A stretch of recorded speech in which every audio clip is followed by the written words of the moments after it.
evening to you, Michael. Your reaction to this news tonight? Good evening, Michelle. It is great news, as Cameron says. And that picture is great, isn't it? Them laughing on the first day of... Can you not hear me? I can now. Sorry, Michael. Okay. Michelle, I was just saying it's a great picture. Them laughing on the first day of 20th year of their marriage. I was there on a freezing cold day, even colder than when they married in 2005. Now, this good news today means that besides that excellent visit to the cancer centre, he will be able to attend and preside and take the salute at the Trooping of the Colour. Then later in June, there's Royal Ascot. It's a good job he's going there because he owns the racecourse. And then there are usually 3 garden parties, either at Windsor or Buckingham Palace during the summer.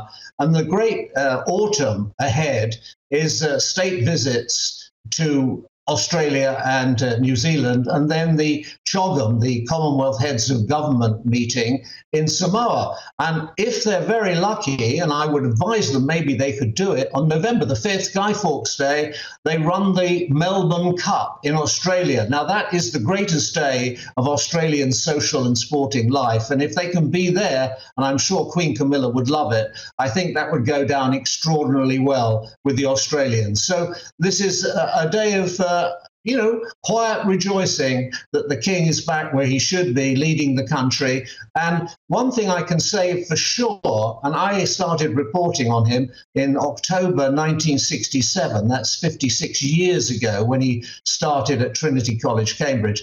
I have never, Michelle, seen him look so happy. It's so extraordinary. He's got cancer, but when he came out of Windsor Castle at Easter and met that crowd there, he looked relaxed, he looked happy, he looked content, he looked a man within himself and very, very, very much at ease with the life he's had. That's when he came out of the hospital, of course, the London clinic, and we didn't know quite, and we still do not know the actual nature of the cancer, apart from the fact that it's not prostate cancer. Yeah, and didn't actually, one of my panellists was just there, we're talking about whether or not the royals should be as open about their health matters as what they currently are being. Do you think that's the right approach? I think they've got it about right. I think when they did, at our urging, come forward with some of the facts, I think that was only right and proper.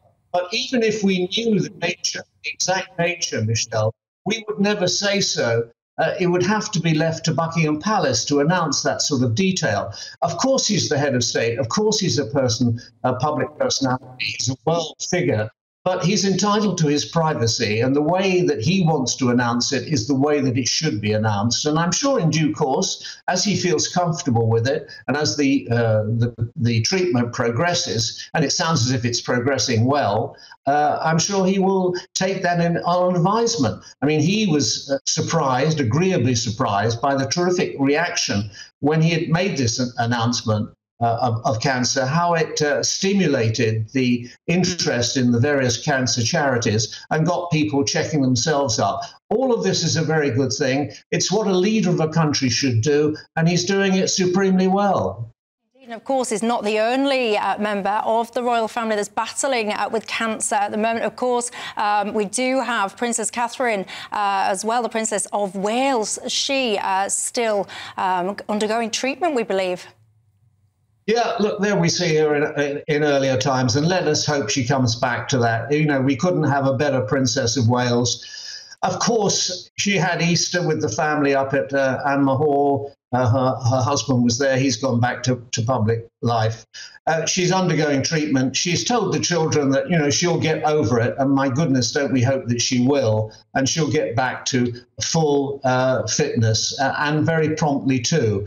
She's a great asset to this country, and the king absolutely adores her. He's made her a companion of honor. That's a rare honor. No other member of the royal family has ever been made a companion of honor by the monarch at the time. So that is a precedent setting, and it shows the high regard he holds her in, because she's done a great job and she's done things that perhaps nobody else could do, and is facing up extremely bravely. I'm sure everybody in the studio and around the world would agree. The way she wrote her statement, the way she delivered it, the way she's faced up to something that somebody at her age, 42, shouldn't be facing. But she is, and she's taking it on board.